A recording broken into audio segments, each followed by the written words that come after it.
All right, we are live now. So, hello and welcome back. I have with me today Thomas Sheridan to discuss live streams again.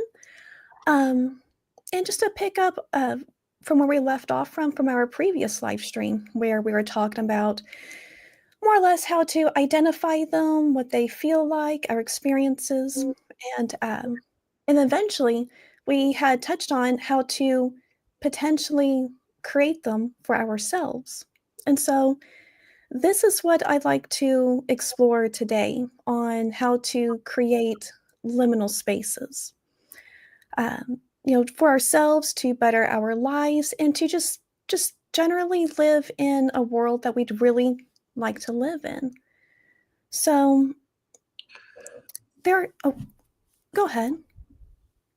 No, I was just thinking about, you were talking about, creating liminal spaces to improve our lives. And you mentioned that to me the other day, and I've been thinking about that a fair bit. And it's not an easy question to answer, because when you think about like liminal spaces, what they generally do is they create a sense of unease.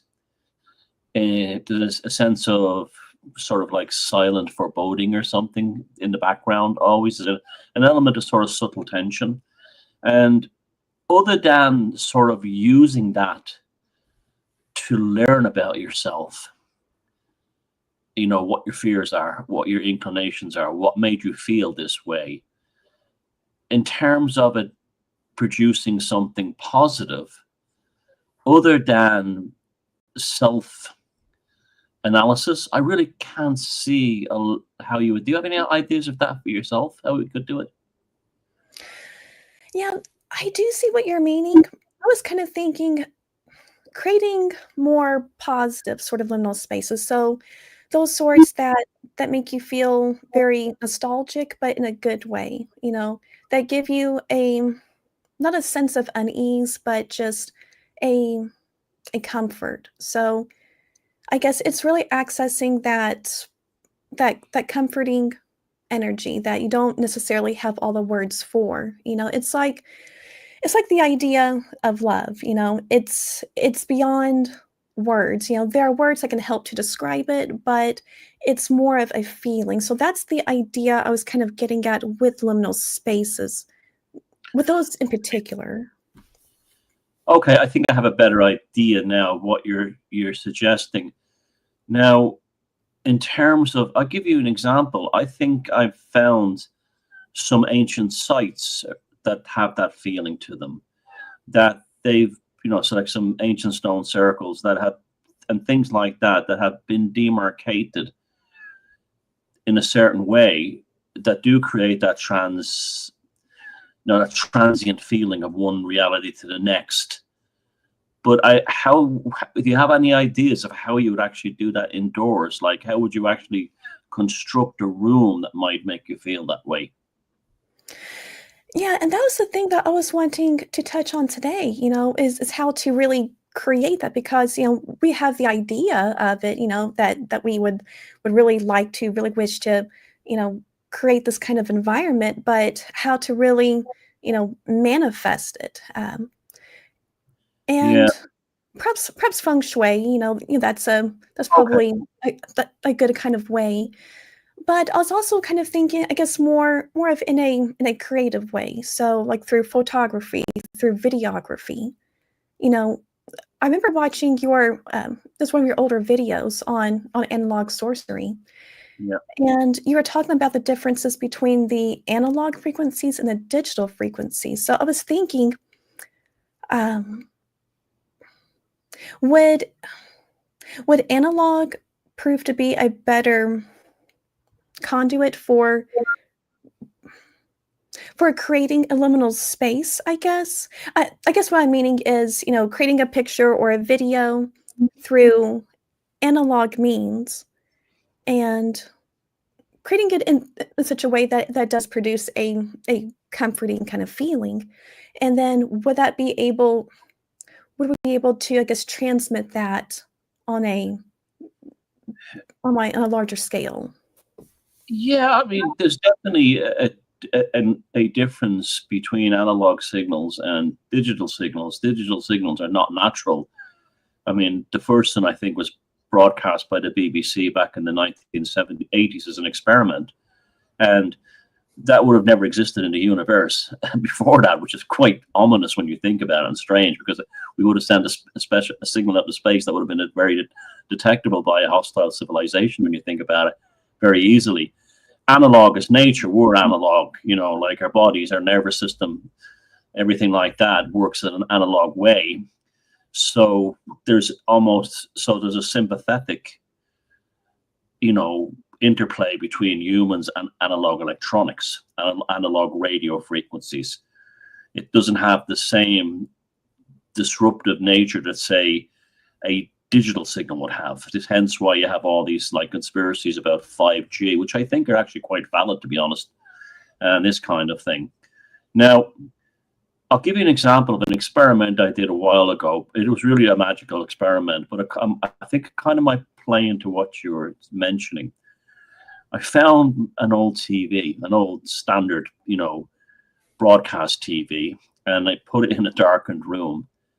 And there's no signal being transmitted because it's all terrestrial TV, doesn't exist in Ireland. It's all digital now, or through the internet. And so I just turned on the TV, and originally the idea was that maybe I could bring through, something in the static, that I could find a channel that is like somewhere coming from space. Or it was just purely a Fortean experiment. And I sat in the room with the TV on the other side, and it wasn't a particularly big one. It was about a 22-inch old, and I put it on the UHF setting, and because that would give me the widest frequency bandwidth, and I just left it on a channel blinking with snow, and would see if it would have a kind of a phosphene effect. Just if the static on the screen, the white noise, would actually start to form shapes and things like that in a kind of a phosphene way. And so, but what I did find was it was incredibly relaxing after a while. It was almost, it didn't, I wouldn't say it hypnotized me. It didn't do that, but it definitely became almost like a very relaxing, meditative sense that because there was no signal being directly broadcast on it, although it was picking up, it was searching the sky around here looking for something. It didn't actually bring anything through. So yeah, there was definitely a sense of relaxation that happened after a bit. At first I was like probably concentrating too hard to see if I could actually do something or bring something through, or sort of like create some kind of simulacrum. Almost like a scrying thing. I was actually trying to see, like, could it be used as a scrying type mirror? And none of those things happened really. But all this, having said that, I only did it once, so maybe it requires further experimentation. But definitely, absolutely, there was a relaxing sense. Now, was that caused by the 625 lines scanning up and down, per second? I don't know. Was it, alpha waves? Well, there wouldn't be really alpha waves in a active sense, be passive, because there's no signal being broadcast. There was nothing coming through other than static. But yeah, it definitely did feel like there was something there, and I felt quite relaxed, and I fell asleep after a bit. So there would be an example of an analog. Now, if that was a digital TV, that would not happen. I know that for a fact. Okay. I'm standing in front of a large digital monitor. Okay, it works very differently. You have these liquid crystals that are energized by ones and zeros that are, turning them into photons, and they're coming towards me. So it's a hard punch at millions of times per second, where an analog signal is a waveform that's pushed through, and it's energized by the charge coupled device at the back of the TV tube, which then hits a phosphorescent screen, right? And that phosphorescent screen is energized by the flow of electrons moving at more or less at the speed of light, but in a waveform rather than in a pulse, a bang. So the impact is a lot softer, just simply because it's more you know, sympathetic to my central nervous system. Right. So it's kind of like being fried versus being warmed. And it kind of makes me think of, yeah, it kind of makes me think of what we had discussed in our previous live stream about organotic streams. That well, I used examples of a warm front and a cold front. That when they collide, they create this. They engage in battle, and from that battle, it creates friction. It creates heat, and that heat and friction create moisture, and so it causes it to rain and to storm until one completely superimposes upon the other and consumes the other, and then they divide into equal halves and go their separate ways, and so the storm passes on. So, thinking about that, I wonder if there could be something possible that could go on with the analog and with the digital, like maybe maybe when they interact, do you think it's possible that it could create some kind of new tension? You know, because yeah, I mentioned before that that is only in somewhat recent years, I guess like since the 2000s, well, since 9/11 that you started to notice liminal spaces. Yeah, And I yeah. wonder if it has something to do with the big advent of the digital. Well, I guess not the original advent, but you know, with the digital coming more into play. I think there's a lot of truth to that, but I was probably aware of all my life of liminal spaces. It's just that I didn't have that language, that that way of conceptualizing and codifying it within a term called liminal space. There's a very good uh, paranormal channel on YouTube run by an English guy called Into the Fog, where he basically does ghost stories and things like that in a kind of dramatic style. And he tells the story, but he adds editorials at the end. And a recent episode was about a supermarket built in the 70s in some town in England, where you had these shadow people type entities in them. And there was a kind of a stone tape psychometric effect of someone who had died crashing his motorcycle into the building, had left a psychic shock. And then he went to talk on about like a little editorial at the end, and he talked about liminal spaces. And he mentioned that one of the liminal spaces, and he was absolutely right, and I never thought about this before, are crossroads. In in particularly in Catholic countries in Europe like Ireland, Spain, Italy, Portugal, southern France, they at the country crossroads they'll put a shrine at the crossroad, and it'll usually be the Virgin Mary, sometimes Saint Christopher, but nearly always the Virgin Mary. Now, that would have been originally Hecate, the Roman goddess of the crossroads, and so then in time it became Christianized and so on. But within folklore, particularly on these islands, crossroads, there was a belief that where they met in the countryside was a liminal space. Now, they didn't use that language, that it was a portal between different realms, different state modes of being. And you think about it, it kind of makes a lot of sense. One is traveling one direction, one's traveling the other. So there's almost a kind of a conflict of kind of motion and trajectory. So you're almost like you do have to confront something coming from a completely different direction, even if it's only just symbolic in terms of someone walking or traffic or whatever. But you still have to kind of accept it. And this crossroads thing kind of, it changes our consciousness. And you have the stories of, like in America, of Robert Johnson, the blues guitar player, saw the devil at the crossroads and all this kind of thing. And it enters into mythology. So the guy was right in that channel. So crossroads, you rarely see a house on crossroads.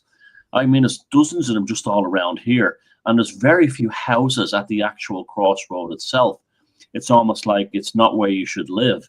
It's like a liminal space within reserve, like a psychic reserve, it just for that purpose.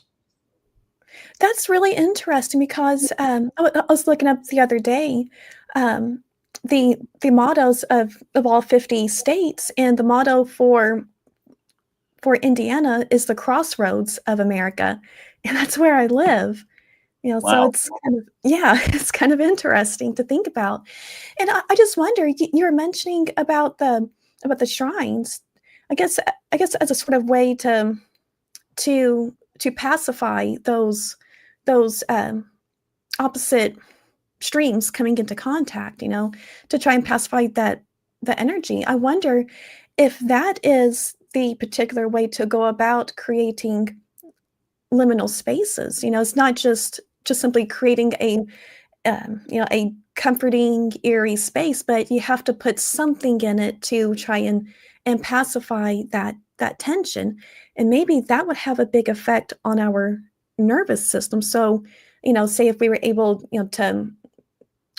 to broadcast this particular comforting feeling, then maybe it can help to settle nervous systems all around. So maybe, a shrine, like you said, to the Virgin Mary, to Hecate, and you know, maybe doing things like that.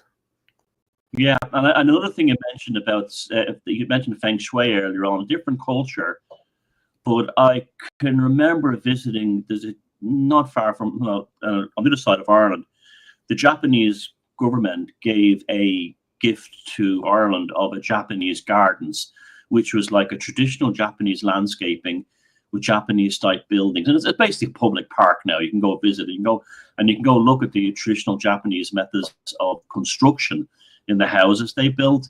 And I tell you, they definitely, the people in the Far East, the Oriental countries, in their traditional construction and building styles and the way they're able to do woodwork and use natural materials, they absolutely do seem to have that ability, especially the Japanese. The way the Japanese build furniture and the way there's this whole like mastery of woodworking joints and this kind of thing, and all the way to, the way joiners are considered like the equivalent of like philosophers over there if they're really good at their work. Oh, And wow. yeah, so I think Japan, the Japanese traditional culture, kind of did it between the beautiful aesthetic of the way they laid out gardens and also the houses. But are they? I mean, the Japanese houses are kind of minimalist. I mean, in their own way, and that's kind of would be a liminal space in terms of how it meets that aesthetic. I know a lot of the European architecture of the early 20th century, like the Bauhaus movement and stuff like that, which means good home, that was very heavily influenced by Japanese methods of living spaces and that kind of thing. So I think the Bauhaus type movement did definitely try to create these kind of like productive or sort of like copacetic minimal spaces. Whether they achieved it or not, I don't know. I find that for me, a comforting, relaxing environment is something kind of like with wood and natural materials and fabrics and like soft lighting and that kind of thing. I just find that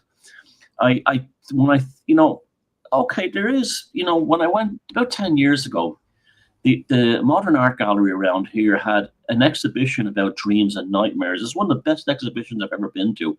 And I had artists from all over Europe who had basically been given spaces within the art gallery to conceptualize what a dream feels like inside them.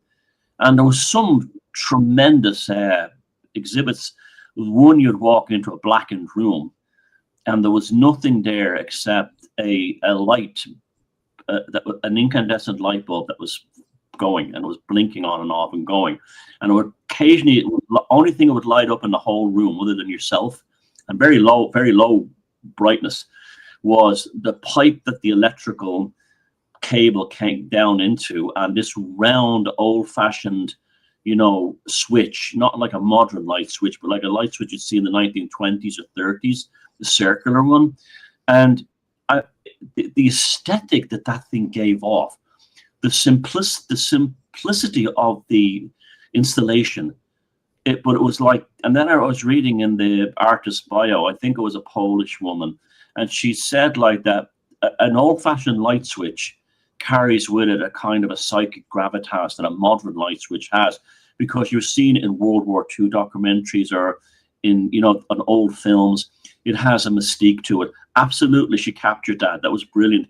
Another one was just like you'd walk into a room and there was a book on a table and then it was lit by a candle. And you say, well, like, what the hell is this? But then after a second, you're taken in by it. You know, it's like the field has collapsed around you, and you've sort of like you're now just you facing a singular piece of light or an object. And there was other exhibitions, and they were very, very in that similar style, and they were definitely playing on. There was one I remember. You walk into a long room, and it was in complete darkness, and at the other end of the room there was videos of people looking at you, standing at the end of the room. They were looking at you, but it was a very low video resolution, so they almost looked like ghosts. And so this was like a huge exhibition. I came out of it going, wow, it's the best thing I've ever seen in modern art, and this kind of thing. And I came away from it thinking like that was like, if I was ever going to make movies, if I was ever going to do anything like that, that would be the aesthetic I'd go for, because it creates that liminal transitional psychology between waking and dreaming. There was actually groups in France in the late 1800s called somnonauts, who used to use methods to try and dream and be awake at the same time. So just I've actually done this myself. It's quite an interesting process where you're in dreamland and you're in this waking reality at the same time. And all this information comes piling through. It's almost like a psychedelic trip or something. And the somnonauts used to do this, and they just as they were falling asleep, they might start talking about a dream, and then someone would prod them and wake them up, just jolt them up a little bit, so they come back into consciousness, in the daily consciousness.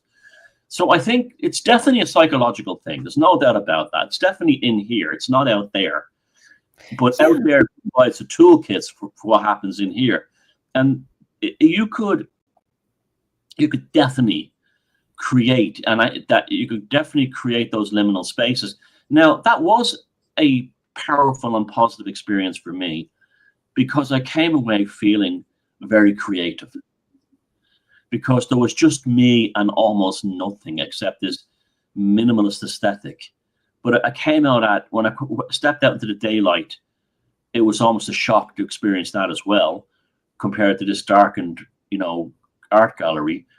But it did have a very positive. So I think if liminal spaces have one particular attribute, it's definitely to enhance human creativity. There's no doubt about that.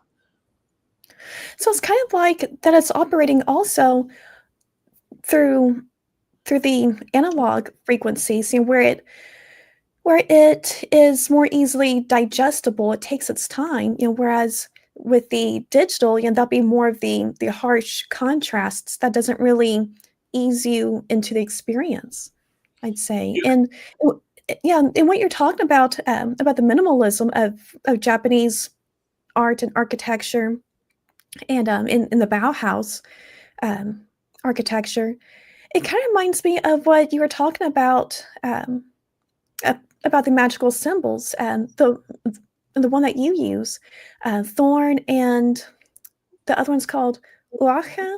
Is that right? Yeah, it's Thurizaz and Uath. Uath. Yeah, Okay. the kind of rune thing I developed. Yeah. And you were saying that the idea is to try and get a magical symbol down to its most simplified form, because then it's most pure and most potent. And maybe that's the idea with the minimalism aspect of liminal spaces, is what all do you really need and what all do you not need. And so you kind of intuitively figure out what is cluttering in an area, or what's cluttering a picture or a video, and just focus on taking your time with as little as you can, kind of like in David Lynch's films. Sometimes they can seem kind of confusing and everything, but you notice that it kind of plays out more like a dream. He really takes his time and draws things out. And it's like when watching season 3 of Twin Peaks. those scenes of Dale Cooper flying through the void, and it just seemed like that it would take like a whole 10 minutes, but I remember watching that, and I I kinda liked it. It felt um, kind of like a dream, kind of soothing in a way, and I didn't miss, not having some kind of action, you know during those scenes, to, I guess, enhance the story a bit more is just that in its pure form. So maybe like I said, that's the idea with liminal spaces is trying to simplify it as much as you can without Yes. losing any of its beauty or quality. Yeah, but like, okay, if you're put in a liminal space, right? No matter what it is, like those art galleries I was at, the TV thing, or going to a shopping center or a supermarket that's empty at night, eventually it becomes a hollow space, and the only thing you're going to fill it with is you. Your psyche will fill in the blanks. It will fill in all the missing information. So it confronts and forces you to kind of own yourself and own your own backside. Like, what are my fears? What am I? So you fill in the blanks. What is this making me feel? What is that making me want to do? Kind of thing. Now, this, again, we're really having a discussion, I think, here about art in a lot of ways. We're sort of like skirting around the field of modern and conceptual art, which is kind of like probably what that stuff is probably really about when you really get into it, outside all the pretentious stuff and everything. I remember growing up seeing paintings of Rothko's paintings in a book, and it was just like, what is this rubbish? Like, it's just like a big canvas with a square of red on the top and a square of black on the bottom. And I'm like, what is this? This is nonsense. And then I went to the Guggenheim in New York, and they had one of his paintings hanging up, and they're quite large, the paintings, and it was a band of black and a band of red. And I honestly can say it swallowed me alive. It was a very powerful experience. It was almost like the simplicity of the painting and the demarcation line between those two colors, especially when you looked up close where brushstrokes kind of touched each other. I kind of felt and then I got it. Then I got it. Rothko was not painting himself. He was painting us, and he was just using these very basic patterns of two different colors to make us sort of like paint ourselves into the painting. And that's why I'm a great believer that, like, you don't really get a lot from art books. You really have to go to see the real things. And so that, and then that was in like the Guggenheim, modern liminal space, very much so, a modern building. And so there you go. There's an example of it. Now, that was a very liberating experience. What did that make me see? Well, it made me, again, it turbocharged my own creative, intention, but also it also made me think of stories and ideas and things like that, and examining things in my own life that I wish I'd done differently or I did another way. And again, it's something you can't, like you're saying about love, you can't put a finger on it. It's like it just comes out of nowhere and it just takes you over. And for reasons you can't explain, and maybe you're not supposed to explain it, you're just supposed to go with it in the same way you go with it, this stuff when this happens to you. When you have these liminal space experiences. And so that would be a very positive aspect of it. It's like, okay, this thing is now unfolding inside me. I'm unfolding inside of it. How can that be a bad thing? Warts and all, how can that be a bad thing? So that would be positive when you think about it, almost in a self-analysis kind of way. Yeah. And I wonder too, there's painting, but then there's different kinds of art too. There's even storytelling. And I remember recently learning about there's this guy, Tsvetan Todorov. he was this philosopher and literary critic, and he had said something about that in literature, you have a quality that's known as the fantastic, what he termed as the fantastic. And so in a story, yeah, when you don't really know where these strange things are coming from. You don't know if it's coming from, the main character's hallucinations, or there's drugs involved, if there's, if it's all a dream, or if it's an actual, or it's actually supernatural activity. And then once you get concrete evidence in a story that, okay, it for sure is, uh, it can be, if for sure does have a logical explanation, then it starts to enter the uncanny quality. But uh, sometimes there's not that. Sometimes there's evidence for that it's completely all supernatural, and so it goes down that avenue. And that's one of the liminal spaces I'd say that can exist within storytelling, is when you don't quite know what the strangeness is that's going on and where it's coming from. Yeah, I think that's why I like literary criticism myself. It's literary criticism is almost like a kind of a written version of a liminal space. It has the same kind of effect on you. And this kind of I mean, this is one of the reasons I love reading Lovecraft's letters, on the books of his letters to people like Robert Bloch, and these kind of they're amazing discussions on the nature of everything, but done in that kind of that literary critical style, which could have been a wonderful thing for humanity if it hadn't been taken over by psychopaths and used against us. But yeah, that's amazing, that stuff. It's it's what you were saying there about the minimalization of the sigil and this kind of thing, and then that's a kind of a form of liminalism, to actually reduce it down to its basic form and to enter into it. There's also, I just reminded of myself when I was talking to the Guggenheim, there's also the concept of the non-Euclidean geometry, which is basic, you have in stories like Lovecraft's The Dreams in the Witch House, where the deliberate dysfunctionality of a environment has an extreme effect of knocking you out of that reality.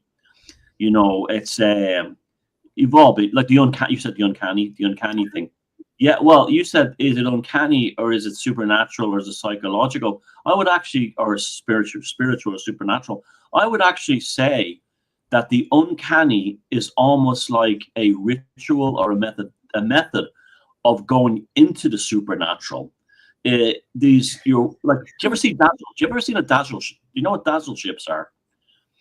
During World War One, they dazzle, Dazzle. They painted ships in these bizarre stripes in order to not be artillery on other ships couldn't see them. Look it up later, dazzle ships. And these things, when you look at them, they're like, what the hell? They're like but if you were a gunner on a battleship in a battle, you could not be able to concentrate on hitting that ship, because the weird non-Euclidean nature of it, on top of a natural sea, just throws you right off. So it throws you out of this reality. It'll make things very difficult. And this incredible, just some of the pictures of them, they're amazing looking, actually. And these dazzle ships, and razzle dazzle, that's a kind of a magical term anyway. This idea of the non-Euclidean geometry, that's kind of odd and strange. You get a lot of it with things like theoretical physics and stuff like that. That this is actually how this is what they actually use to peer into other realities. They will never, will use this odd geometry, and it's the exact same thing. But when you go into these rooms that are kind of like this, that have this non-Euclidean element to them, strange angles, strange corners, and done on purpose, that's what I think, it's another reason that Lovecraft was a genius, because that story, The Dreams in the Witch House, it created a portal between two different realities in the house. And it was because of the non-Euclidean nature of the environment he was living in. So it's almost like liminal spaces are not natural. We don't encounter them in the natural world, right? You're walking through a shopping mall that's empty at night, and there's only the security lights on, and there's no one around. That's an unnatural environment. It's like almost like visual digital. It doesn't exist in real life, right? It doesn't exist in nature. I mean, your head fills up with all different stuff, but they're still built along the lines of Euclidean geometry, and that they're like straight, avenues, right angles, corners, 90 degrees, isometrically projected in your mind towards the end. But I would imagine if you built a space like that, and it wasn't it was non-Euclidean geometry in a minimal space, I would literally imagine you could probably travel to other planets. Like if they're ever going to fold space, in my mind, it's going to be something like that. It'll be a combination of magic and physics. I bet so. And there's even the science of topology, where the very surfaces of things hold their own kind of power. So, like a surface could have it could hold tighter electrons or something like that, and in another surface it's a bit more loose, and so it's like it's a conduit for electrons or photons to flow through. And with this, I don't really know all the specifics. It's been years since I've read on it, but it deals with shapes, with the shapes of surfaces, and it kind of just reminds me of what you're talking about there. Maybe that is the way to to go to other planets, to go to other places, and that maybe Yeah, the reason why you said that that the Japanese joint makers, why they're considered to be philosophers. yeah. You know, And what do they call those style of painting? The floating world. That I find that I always found that term very fascinating. That the Japanese art school was called the floating world, huh? like this, it was a dreamlike experience. The concept of what you're saying, Dan, if you look at 1970s science fiction art, when I was a kid, there was a magazine called Omni. It was published by Bob Guccione, who was the guy who published like porn magazines. But he Oh, used to, really weird. But he also published this remarkable science fiction magazine that I think it lasted until the 2000s, early 2000s. But it was basically a window, a shop window for up and coming science fiction writers, but also artists, and I had science articles on it to do with like quantum theory and stuff like that. But the art that was contained in it was incredible. The artists that were painting in the science fiction imagery in the 1970s and doing artwork for albums as well. Like I don't like the band, I don't like their music, but the band Yes had remarkable album covers with strange names like Tales from the Topographic Oceans and stuff like that. But they were this kind of strange. There's actually a Czech French cartoon called Fantastic Planet. I don't know if you've seen it, mm-mm. but it's an animation. I think it's from the 60s or 70s of life in a different reality, and it has all those same effects. The art, again, there's the geometry used is not what we're used to, so therefore it creates this kind of sense of strangeness. This kind of sense of strangeness overcomes us, and that was very prevalent in 1970s sci-fi art, but didn't really take off in advertising or anything else, where normally these things would step into another, sort of another mode of popularity. It didn't really happen, mainly because it was too strange. But that art does have that effect on you, very similar to liminal spaces. It's almost like the uncanny valley thing. Again, what you said earlier on about critical theory and sort of literary criticism. Is it, are we going somewhere supernatural, or are we going somewhere more prosaic? But then you realize it's kind of the same thing. Yeah, yeah, and actually, a really good book that does talk about all of this is The Haunting of Hill House by Shirley Jackson. I'm not sure if you've read that before, but um, The architect of Hill House, he was this madman, and he made Velasco. do what? His name was Velasco, wasn't it? I think his name in the book was. I don't remember, Yeah. but I do I've remember. read the book and I've seen the movie, and yes, I know where you're going with this. You're right. Yeah. Yeah, with with all the different, joints and the angles, it was all just very slightly off to where when the characters when they walked into a room and they're looking out the window, they were thinking they were looking at this particular part of the house out the window, but when they went outside into the courtyard, they couldn't see that window that they were just looking out of. So it's a lot of bizarre things like that. There's And also another concept of the room that's never entered. You would get this in a lot of old houses where a room or a wing of the house would be locked away and it wouldn't be accessible to the residents or anybody. The doors were locked shut or nailed shut, and you might only find this room exists because you might see it a window up there, and you go, well, that's the kitchen. That's the bit. What is that window? Where is that? And it's almost like where the secrets and the ghosts of the house reside. There was an American soap opera in the 60s, and I watched them all again recently, where Dark Shadows. And one side of the house at Collinwoods where they lived was sealed off from the rest of the house. You could not go there. Now that's a kind of a thing in Irish folklore, that if a house happens where there's a ghost or something in it, that you lock that door and it becomes the room you don't enter. It don't enter. interesting. So the fact that that room exists, I know we're going all over the place here, but it is all kind of related. That the room is in the building, the wing of the building exists, right?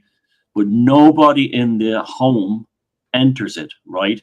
So therefore, it takes on a reality that room is not in this reality, but it's in the domain of ghosts and everything in a different reality. Right. So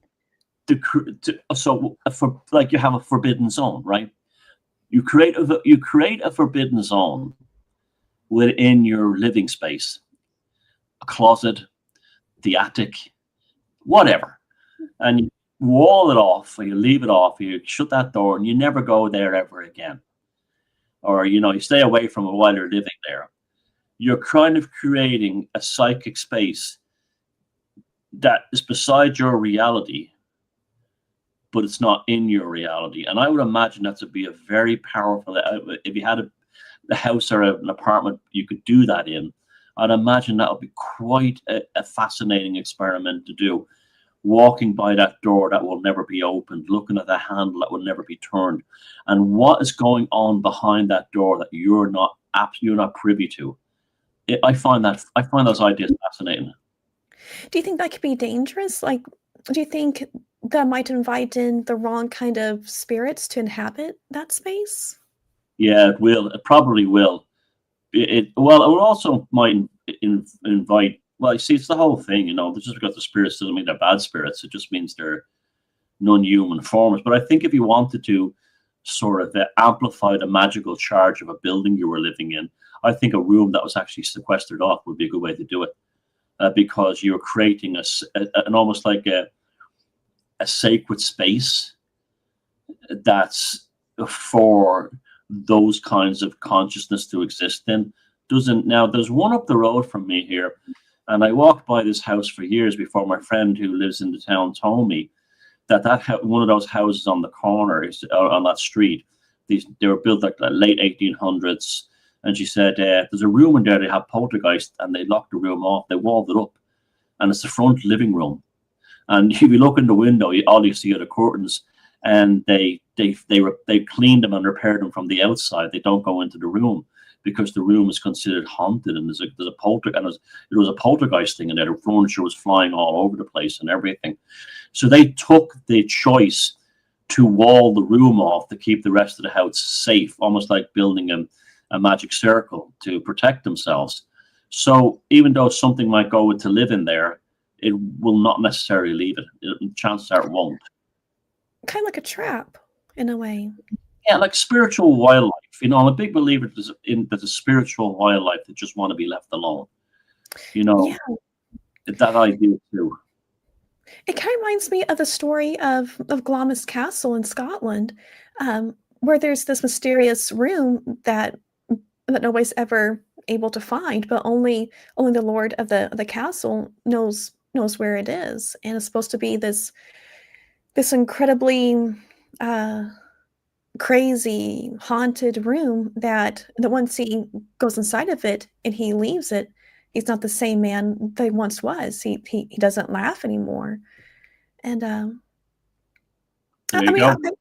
yeah, and that's actually one of the castles. My mom, she does genealogy, and she had traced our family back to specifically Glamis Castle. So it's kind of, um, Interesting. Yeah. yeah, Yeah, and you know, you'll find that like it doesn't have to be the old world or castles. You will probably find where you live in Indiana, there are old houses around there that something like that happened. A room yeah, or an intersection was sealed off for whatever reason, you know, and they might tell you, "Oh, we did that so would have to spend money heating it," or, you know, the house is too big for the family now. But you will find that's only a cover story for something else. You know, you'll find that it was what they called in Ireland a bad room, a bad room. There was a bad energy in it. It's best that it was sealed off, but like left as it was. And I think that would be like the spiritual wildlife thing, and don't encroach on it. yeah. So I think that, yeah, with making liminal spaces, that would be, it would have to be in an area that I guess wouldn't necessarily be meant, for wildlife in that kind of way. You had to make sure that that's maintained, that it's clean, that it's the opposite of this abandoned room. Yeah. The isn't the Shining movie really about that kind of thing? I mean, when you think about a hotel off season, what's going on in those rooms? I bet. I mean, you know, I wouldn't want. You know, I could totally understand why that would be a kind of a cauldron of the supernatural. All these rooms with all these experiences in them, and all these people have been there, and they're empty over the winter. You know, I mean, the Overlook Hotel in that movie is just like one huge liminal space, and which Jack Torrance in the film. Now the book is very different, which Jack Torrance pours all his neuroses into and brings them to the surface. You know, and who, you know, is it a chicken or the egg scenario? Did the ghosts, like Grady's ghost, approach him, or did his psychic state bring the stuff out? You know, and again, we're back to the whole thing of the liminal space. Who's really in charge here? Us or the space? And I think that's the key to it. If you can sort of master these spaces, maybe the way the Japanese have done with their type of interior design and house design, I think you're right. It could create a very relaxing and a very positive experience. But this stuff is becoming, especially in this modern digital world, this loud, noisy, awful, sensory overload world. We're all going to have to build sign of, you know, we're going to have to do it for us to escape it. We're going to have to learn how to master the ability to have a liminal space in our own homes, in our own lives, or, you know, take jobs where you're like, you know, a night watchman or something Yeah, in a building, in order to escape the sensory overload of the age. There's almost like, it's almost like you know, I think that the hermit card in the tarot is a very liminal space card. Just the guy, just the man, the wizard, whoever he is in his light, walking in darkness. So is the moon card. Isn't it interesting that they're both kind of like have nocturnal uh, aspects to them? There's something also, there's another aspect of the liminal space, the nocturnal element, that electric light is needed. interesting. Well, electric light, but then also you said candlelight with creating the more positive ones. Yeah, definitely. Yeah, And and really, you can do something like get your computer, and you can buy an adapter interface and buy yourself a regular, get yourself an old TV, and you can actually use your computer on an old TV, and it's taking the digital signal at the charge coupling device, but just turning it into analog photons. So you're actually on your Oh, Windows, you're on your Windows 10, or you're watching a digital stream from. It's why people have gone back to vinyl. It's okay. it's the same thing. There's something people went back to vinyl for two reasons. One, they like the big artwork of the album, but also even though it could sound exactly the same as a digital recording, there was some kind of energetic element coming from the LP, the album, or that with the vinyl, because caused by the two grooves on the needle on it. Very basic, right? Very basic form of almost like sonic alchemy, and that's why people went back to it. Vinyl. There was a quality. So that's a word. That's a good word to use in this. It has a quality, a qualitative element to it that is more salubriously agreeable with our nervous system. So you could do the same if you could still watch your Netflix and all those modern or your DVDs, but if you were to watch them through an interface on an old TV, you're turning it back into analog. So it's almost like we're co-opting the analog, stealing it, and turning it into. Sorry, co-opting the digital, stealing it, and turning it into analog. I kind of like that idea. Yeah, and that's what I was going to try and get at in this discussion. With there's a lot of power with the analog. It's almost as if that it makes like the music that you play through through a stereo versus through or on a record player versus through the computer. It's as if that the music is really in the room with you. It's much more personal to you. It's much more real. It there's more of a form to it, whereas things digital, it's it feels largely unreal.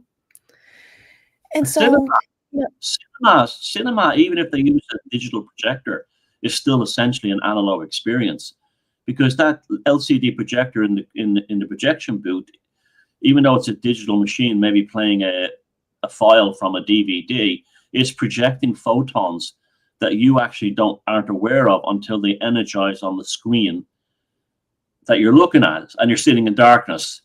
So that's why cinema, of course, movies are awful today, but if a movie is good, you're still, then I come back to Edward Hopper and his paintings. His paintings are all about like liminal spaces when you start to look at them. It's kind of like he paints an empty Americana.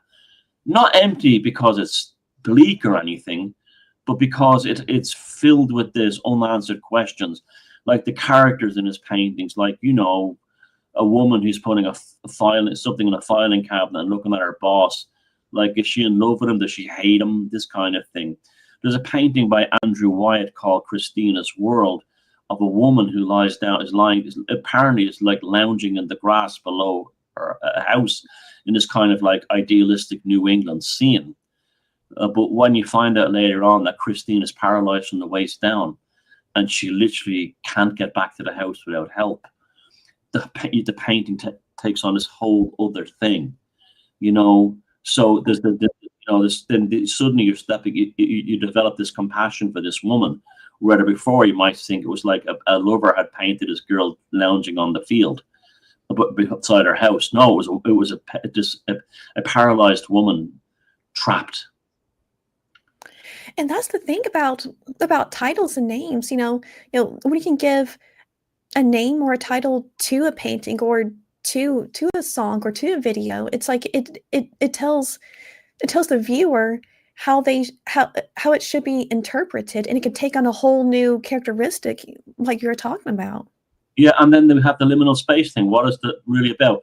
Our personal interpretation of the experience of being in the liminal space. The liminal space's interpretation is only as good as the consciousness of the person's bringing into it. Yeah. And too, there's this one YouTube channel that I watch sometimes. It's called Inspiriago or something like that, and they go over famous paintings, especially horror ones or ones that are really strange, and it goes over all the little details, to where you're again, like what you're talking about the woman lounging in the grass. It opens up a whole new uh, view, a whole new world of what you're seeing. And then you can take that whole painting with all the brushstrokes and all the artistic complexity and skill, and it still reduce that down to the Rothko painting of two different bands of color, and that's still without having any name. It just might be his paintings might just be called red and black, but those you still have this. You see, that's almost like the reduction of the sigil, isn't it? It's like I'm painting a picture in my mind, looking at these shapes. So it's the reduction of the sigil. It's a great way of telling a person. I mean, we all go through it. We all have different stages of development, but I can imagine if you were a security guard or something in like the Guggenheim, in that room with the Rothko painting, and someone walks in, and you could just see them walking up there going, "What is this?" And then you could suddenly see them going like they, the consciousness, this thing wells up from within them, and that's what happens in the liminal space, isn't it? Like the same thing. The same thing happens. This transient crossroad between who I am in my everyday life and the potential to be in another form of existence. And that may be where the sinister feeling comes from, because maybe we don't subconsciously want to have that feeling. Unaddressed fears. Yeah. They have to acknowledge. Yeah, exactly. That's why Kubrick was the master of those composing scenes that like were just basically liminal spaces with you filling in the dialogue, like that scene in The Shining. Bathroom where Torrance is talking to Grady, the ghost or the demon of the hotel or wherever he is, and you see this kind of like, you're like, what the hell is this all about? You to explain that to people, you couldn't really. How amazing that scene is. You only have to see it. It just goes to show that, isn't it, the liminal space a very personalized thing, very, very personalized. Yeah. So in a way, it really takes on this whole Jungian quality about it, where it's you realizing yourself. It's in a way, God realizing himself, and yeah. Also, there's an almost Buddhist quality to that, isn't there? There's almost like well, here we are back in the Oriental worlds again. It's almost like a Taoist a sensation to what you just stated. It feels almost that way. The use of that kind of language. Yeah. So I mean, I think we've covered all that basically until the next time. It's like these conversations are good because they give us like we're creating a liminal space here. It makes the next one be about like where is this taking us? And I think that like proves power of the liminal space, is that it opens up tangents of consciousness and awareness.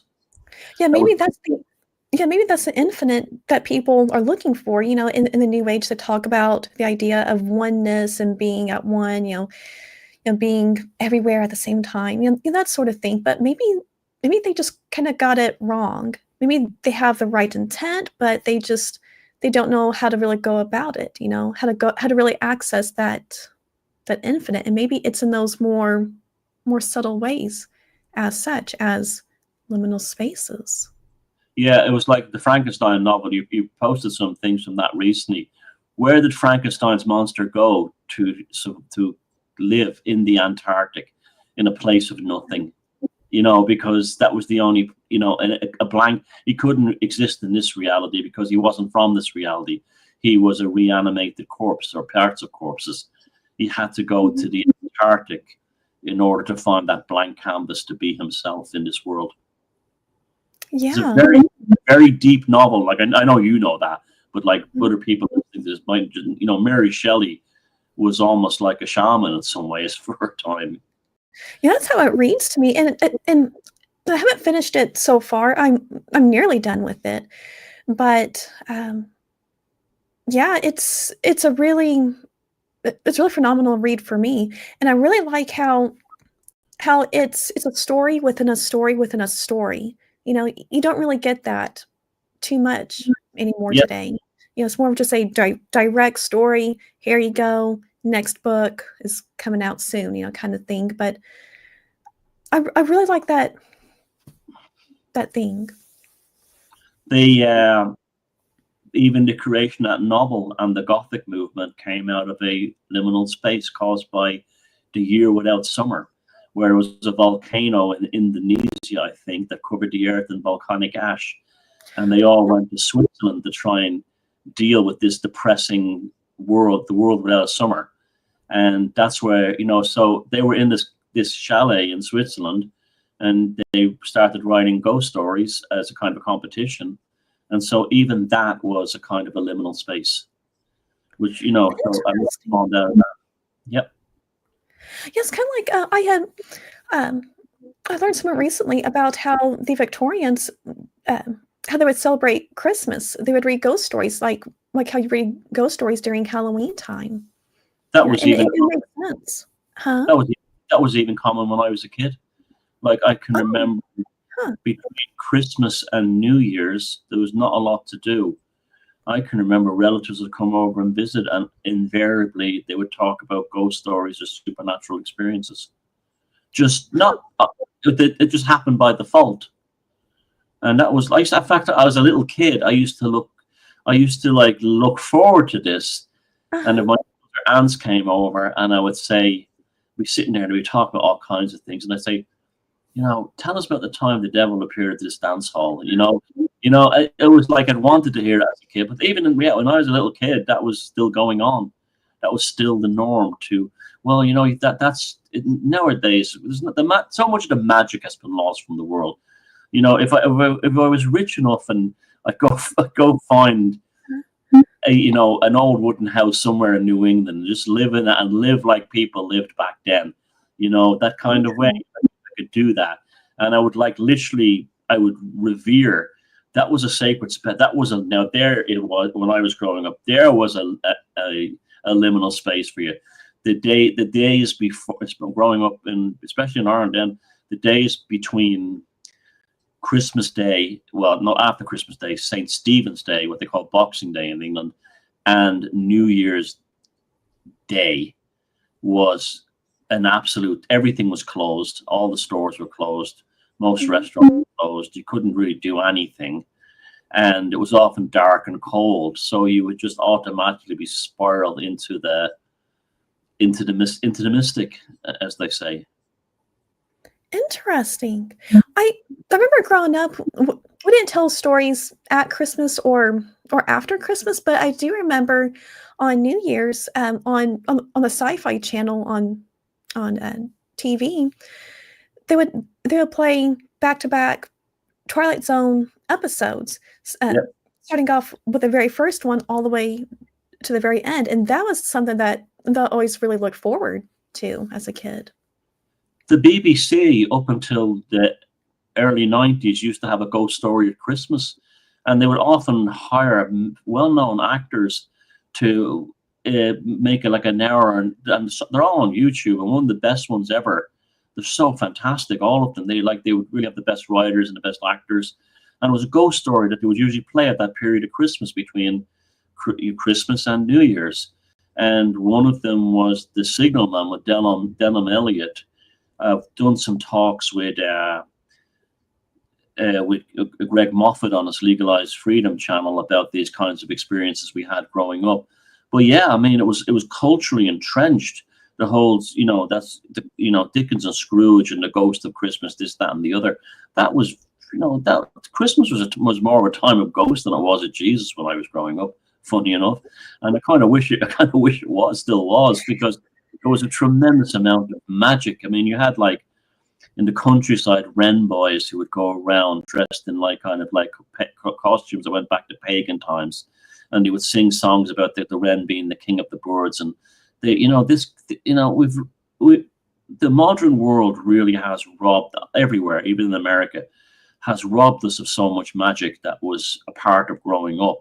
And this may be why things like liminal spaces are coming to the fore, because they're actually giving that sort of like experience to people that it's been culturally taken from us by the modern world. Yeah, and I think that it has a lot to do with people's nervous system that, when you feel really, really nervous, you want to have some kind of immediate thing to fill that void and to get your mind off of it. So they constantly want this noise and they want stimuli. And I think that the problem just kind of boils down to you really have to stop and take your time. And there are even times too that I find myself getting in a hurry, that I'm cleaning a lot one day, I'm running errands, and I'm feeling really good from it. But if I'm not careful, I can easily exhaust myself. So I have to really be conscious of it and take a step back and slow down. And I think that kind of gets me a bit more, I guess, in the slower analog, more healthy kind of rhythm, I'm going, and I'm going to go now, but I'm going to leave you. One thing that's just popped into my head that would be uh-huh. ideal for our next discussion, right? A liminal space that we have that I've only just thought of just now, a lighthouse. A lighthouse on a rocky shore with that solitary light rotating and the light keeper inside it. And what that represents in the dark of night, that Yeah, is it's like a man-made candle. like the Yeah, hermit exactly. card. That there's one to think about. We didn't think of that. And the fact you go up a spiral staircase to get to the top to light the Uh-huh. lighthouse. I'm not surprised they have so much hauntology and everything connected to them. There's one. We can explore that, like those kinds of buildings and stuff. Yeah, that'd be great. Yeah, I have another one in mind too, but that might be, one for another live stream. Well, Yeah. thank you so much for huh? No, sure. That's great. I look forward to Yeah. it. Thank you so much for coming on, and, we should do this again, another time.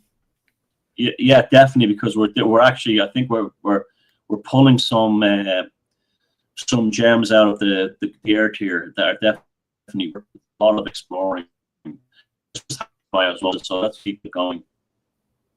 Yeah, definitely. Alright. Well, you take care, Okay, and you too. yep. Right, see ya. Bye.